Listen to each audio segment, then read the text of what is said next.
네, 저는 읽어드릴 본문을 중심으로 도우시는 하나님이란 제목으로 함께 말씀을 나누기 원합니다. 한번 따라하겠습니다. 도우시는 하나님. 한 번 더요. 도우시는 하나님. 예, 하나님께서 우리를 도우신다라는 그런 제목입니다. 오늘 본문을 통해서 하나님이 어떻게 또 어떠한 자를 도우시는가를 함께 우리 좀 살펴보기로 하겠습니다.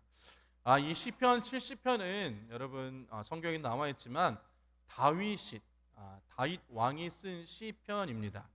이 시편을 지을 때에 여러분 배경을 좀 살펴보면 이때는 다윗이 임금이 된 지 한 20년이 지났습니다. 그러니까 나이가 많은 때지요. 그런데 다윗의 아들들 가운데서 제일 잘생기고 똑똑한 셋째 압살롬이라는 그런 아들이 있었습니다. 그런데 이 압살롬이 자기의 동생 다말이라고 하는 동생이 이복형인 암논에 의해서 강간을 당하고, 강간이라기보다도 어쨌든 그런 다말의 일로다가 몇 년 후에 큰 형인 암논을 죽이고 외국으로 도망갔습니다. 세월이 지나자 다윗은 그 압살롬, 즉 암논의 죽음을 잊어버렸는데 도망간 이 아들 압살롬은 잊지 못했다라는 것입니다. 그래서 간절히 그리워하게 되었습니다. 그래서 요압 장군, 다윗 임금의 그런 충신인 요압 장군이 이런 다윗의 마음을 알고 다윗에게 진언해서 압살롬을 데리고 왔습니다.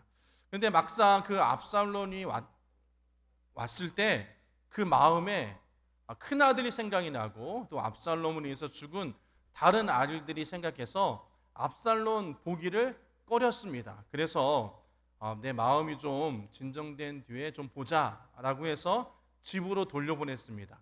그러고 나서 몇 해가 지났습니다. 그래서 다윗의 마음이 이제 풀려서 압살롬을 불러서 입을 맞추고 사랑해주고 다시 회복하게 되었는데, 이쯤 되면 압살롬은 무엇보다도 하나님 앞에 감사하고 아버지께 감사해야 되는 그런 마음이 생겨야 될 것입니다. 그런데 압살롬은 그 아버지의 용서를 받은 이후부터 아버지를 죽이고 자신이 왕이 되려고 했다라는 것이에요. 압살롬은 그런 계획을 세우고 그런 모든 계획을 진행시키고 자기 부하를 지방마다 세웠습니다. 그러면서 약 4년이라는 세월이 흘렀습니다. 이 압살롬은 이제 헤브론으로 가서 하나님께 내가 제사를 드리겠습니다, 다윗에게 그렇게 이야기를 하고 다윗의 허락을 받아서 압살롬은 헤브론이라는 곳으로 갔습니다. 그리고 그곳에서 여러 지방에 숨겨놓은 자기들의 부하를 모았습니다. 그러면서 이제 압살롬은 자기가 왕이 되려고 예루살렘으로 이제 진격하게 되어진 것입니다. 이런 소식을 들은 다윗은 신하 몇 사람을 데리고 도망갔습니다. 이렇게 도망을 떠난 다윗은 하나님께 원망하거나 이 반란한 자들을 저주할 수도 있었습니다. 그런데 다윗은 도망가면서도 하나님 앞에 모든 잘못은 나에게 있습니다라고 고백하고 용서해 주시고 해결해 주시옵소서라고 그렇게 기도했습니다. 그러면서 이 시편 70편을 기록했다라는 것이에요. 그래서 다윗은 급하게 자기가 도망가는 상황 중에서 이 시편 70편을 기록했습니다. 아마도 오늘 밤에 죽을지 아니면 내일 죽을지 이러는 모든 상황 가운데서 그가 급격히 그런 어려운 상황 가운데서도 하나님의 도우심을 받고자 그가 하나님 앞에 기도한 그런 내용이 바로 이런 시편 70편의 내용인 것입니다. 이 시편 70편의 내용을 보면 다윗의 절박한 마음이 잘 나와 있습니다. 1절과 5절 말씀 보면 하나님이여 나를 건지소서, 여호와여 속히 나를 도우소서 이렇게 있고요. 또 5절 말씀에 하나님이여 속히 내게 임하소서라고 이야기했습니다. 여러분 여기서 1절과 5절 말씀 볼 때 속히라는 말 있죠. 이 말씀을 볼 때 다윗이 굉장히 급한 마음이 있었다라는 것이에요. 하나님 빨리 나를 도와주시고 하나님 빨리 나를 이 어려움에서 죽음에서 나를 건져주시옵소서라고 했다라는 것입니다. 힘들고 어려운 상황인데도 불구하고 그는 하나님께 원망하지 않고 오히려 하나님의 도우심을 간구했으며 하나님께서 함께하여 주시고 하나님 모든 상황을 이길 수 있도록 하여 주시옵소서라고 기도했다라는 것이에요.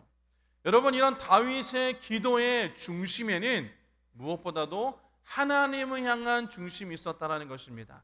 하나님이 나와 함께 하시면, 하나님이 역사해 주시면, 하나님이 나를 도와주시면 나는 죽음에서 벗어날 수 있고 이러한 어려운 환경 가운데서도 나는 이길 수 있고 승리할 수 있고 이런 어려운 환경을 내가 벗어날 수 있다라고 그가 고백한 그 다윗의 중심의 그 마음이 오늘 본문을 통해 잘 나타나고 있다라는 것입니다.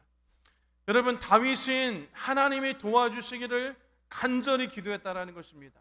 그리고 반드시, 따라하겠습니다.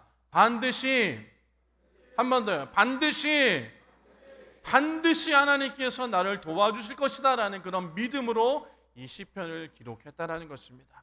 여러분, 저와 여러분 가운데도 반드시 하나님께서 나를 도와주실 것이다 라는 그런 마음을 가지고 오늘 말씀을 함께 나누기를 부탁드리겠습니다.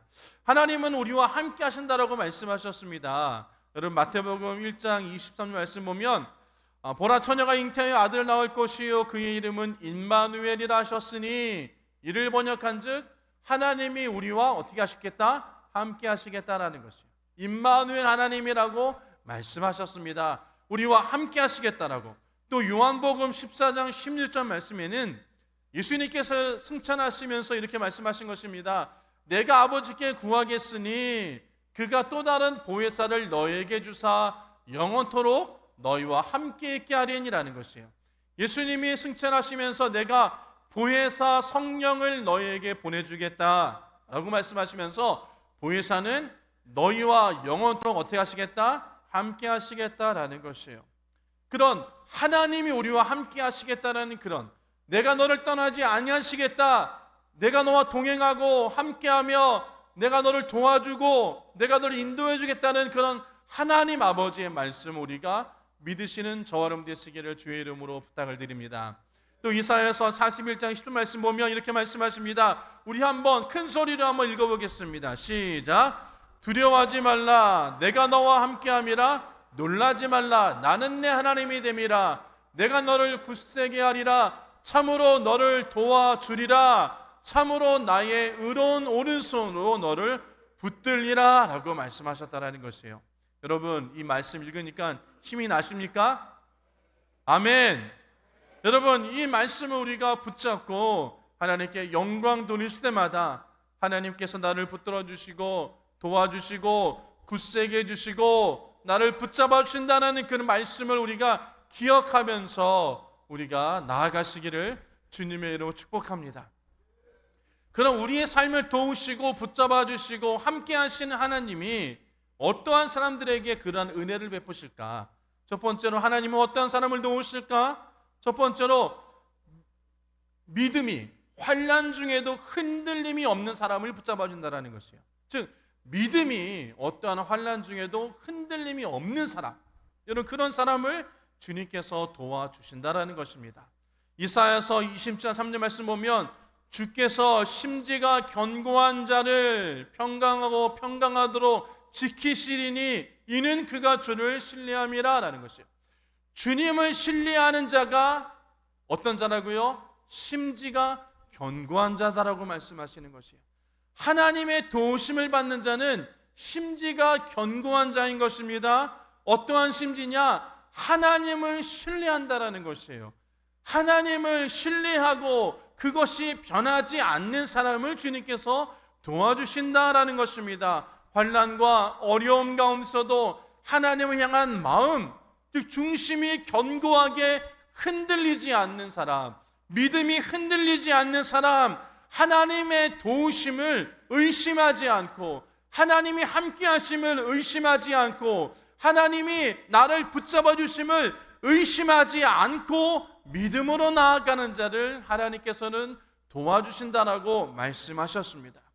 여러분, 다니엘서 6장에 보면요, 다니엘의 일화가 나오는데요, 다니엘은 왕의 조서를 받았습니다. 근데 그 왕의 조서가 무엇이냐면 왕 외에 어떤 신이나 어떠한 사람에게 무엇을 구하면, 기도하면 사자굴에 넣을 것이다 라는 그런 금령이 발표되었습니다. 그러나 다니엘은 그 조서를 알매도 불구하고 그는 하나님을 향한 믿음을 잃지 않고 그의 심지를 굳건히 했습니다. 그래서 다니엘서 6장 10절 말씀 보면 다니엘이 이 조서에 왕의 도장이 찍힌 것을 알고도 자기 집에 돌아가서 윗방에 올라가 예루살렘으로 향한 창문을 열고 전에 하던 대로 하루에 3번씩 무릎을 꿇고 기도하며 그의 하나님께 감사하였더라라는 것이에요. 기도하면 왕이나 왕 외에 다른 신이나 다른 사람들에게 구걸을 하거나 간구하면 사자굴에 넣기로 한 그런 금령, 그 조서가 발령이 되었음에도 불구하고 그는 그것을 알매도 불구하고 전에 하던 대로라는 것이에요.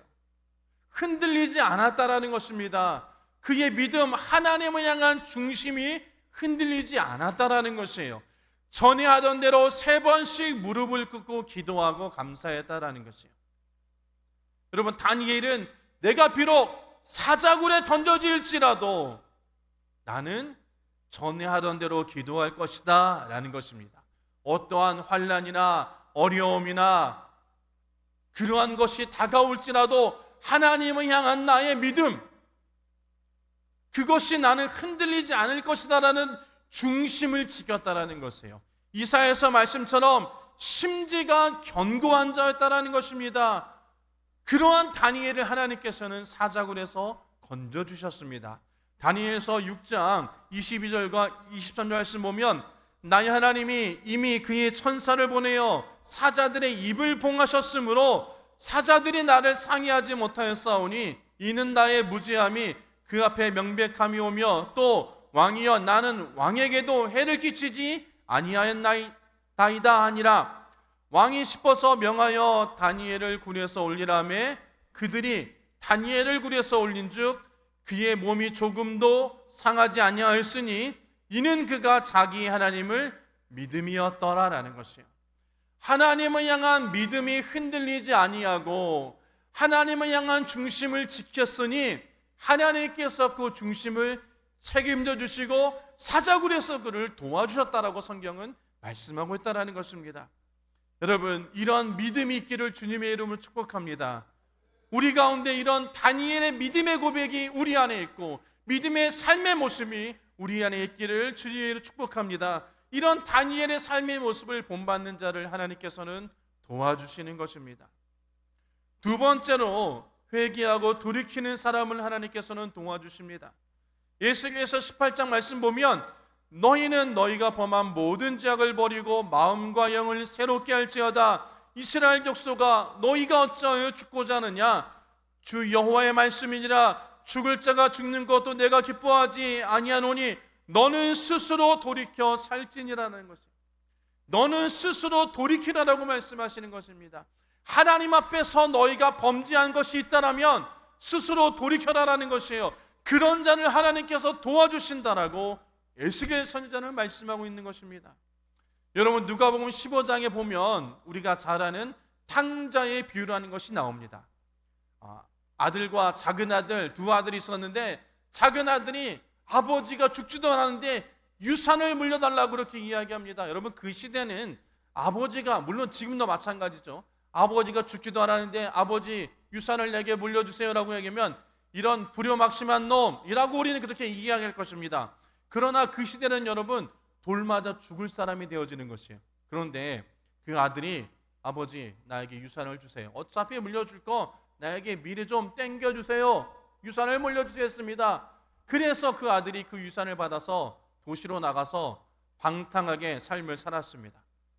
그랬더니 그가 가지고 있는 돈을 다 탕진했어요. 했더니 성경에서 이야기합니다. 돼지가 먹는 그 쥐엄나무 열매도 내가 먹는 거 내 자신이 너무나 처량한 거예요. 아버지 집에 가면 좋은 것도 많고 아버지 집에 가면 내가 편히 쉴 수 있는데 그렇게 이야기하면서 다시금 아버지께로 돌아갔다라는 것이에요. 아버지를 떠났을 때는 모든 것을 잃었습니다. 그런데 아버지의 집에 돌아오니 다시 그 모든 것을 회복할 수 있었다라는 것이에요. 누가복음 15장 말씀 보면 이렇게 말씀하십니다. 그 돌아온 아들을 보면서 아버지가 이렇게 이야기했어요. 아버지는 종들에게 이르되 제일 좋은 옷을 내어다가 입히고 손에 가락지를 끼우고 발에 신을 신기라. 그리고 살찐 송아지를 잡으라. 우리가 먹고 즐기자. 내 아들은 죽었다가 다시 살아났으며 내가 잃었다 다시 얻었노라 하니 그들이 즐거워하더라 라고 말씀하십니다.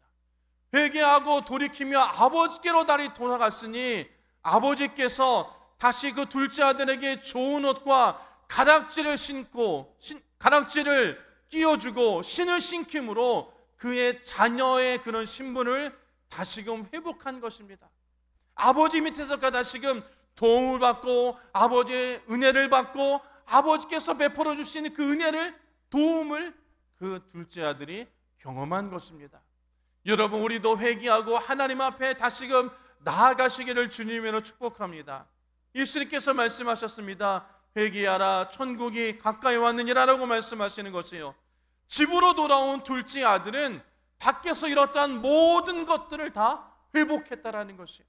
그리고 아버지의 도움을 다시금 받을 수 있었다라는 것입니다. 여러분, 우리도 하나님 앞에 다시금 나아가시기를 주의 이름으로 축복합니다. 우리의 죄악된 모습, 잘못된 모습들을 다 내려놓고 회개하고 돌이키고 다시금 아버지 앞에 나가 아버지의 도우심을 받고 아버지의 은혜를 입으며 아버지의 그런 자녀로서의 삶을 살아가는 저처럼 되어지기를 주의 이름으로 축복합니다. 그래서 여러분, 회개는 가장 큰 축복이다 라고 그렇게 이야기를 합니다.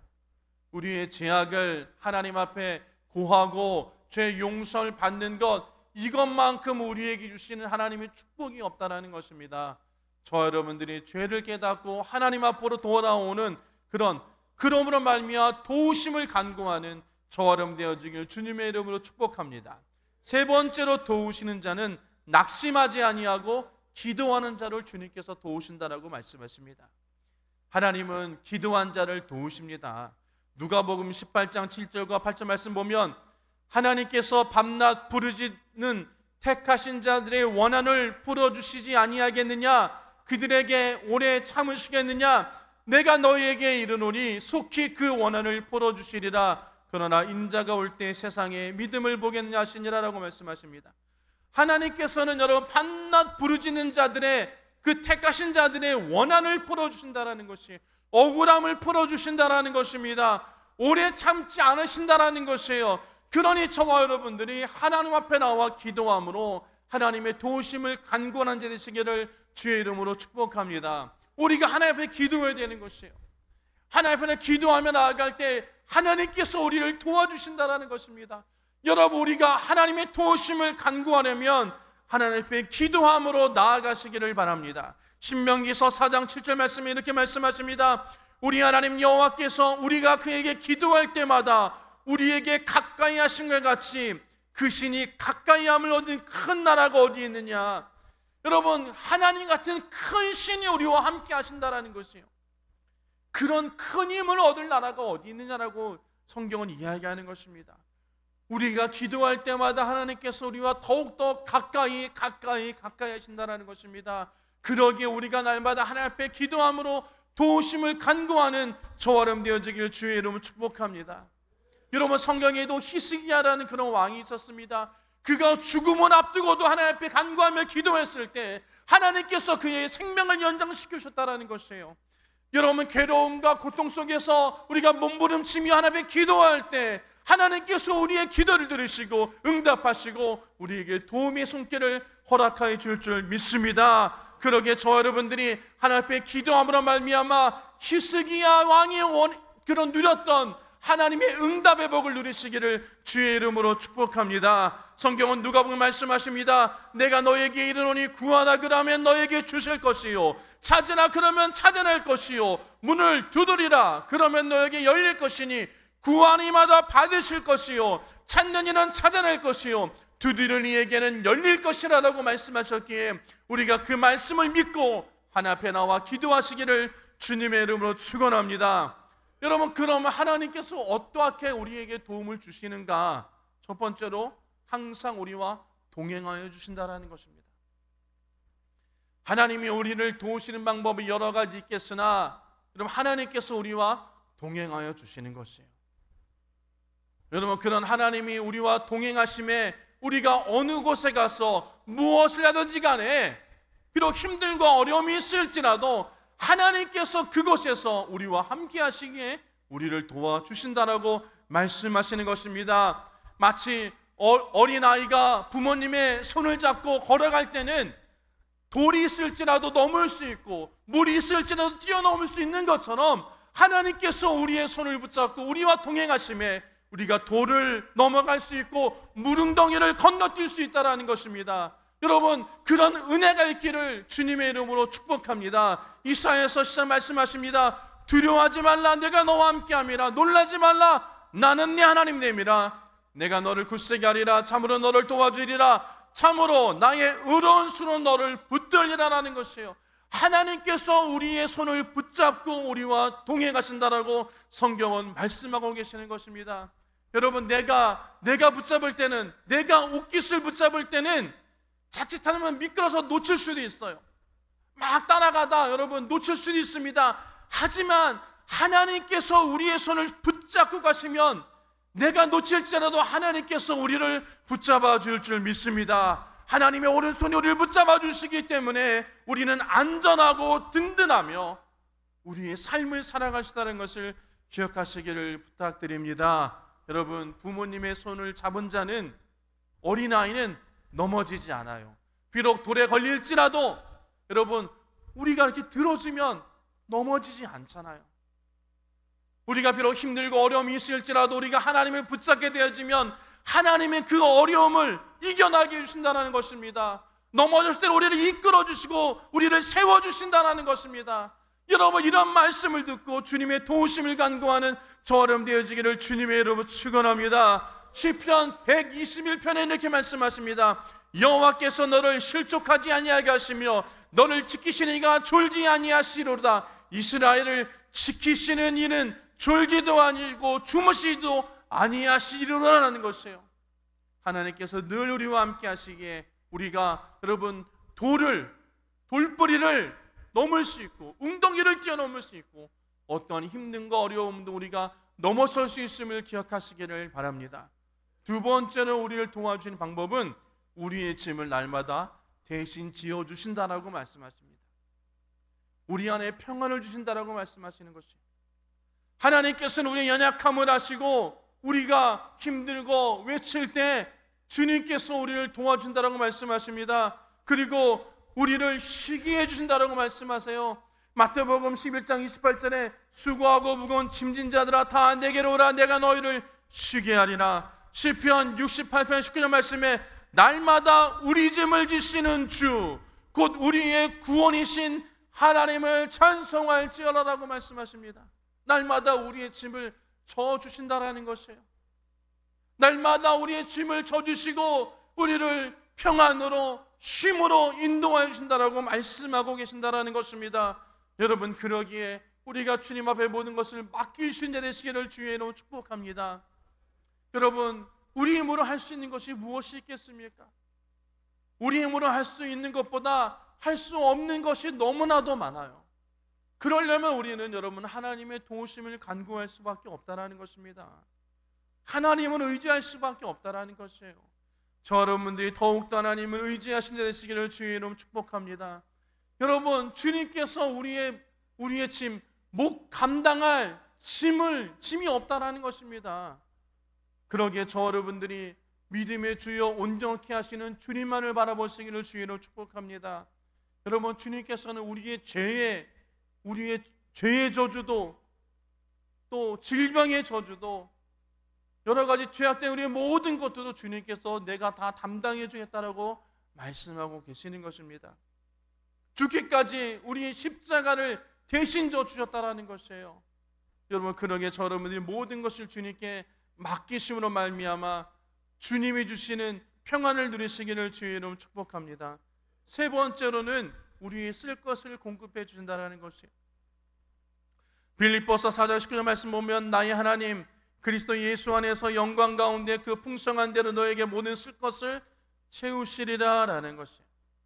주님께서 우리의 쓸 것을 아십니다. 우리에게 무엇이 필요한지를 너무나도 아세요.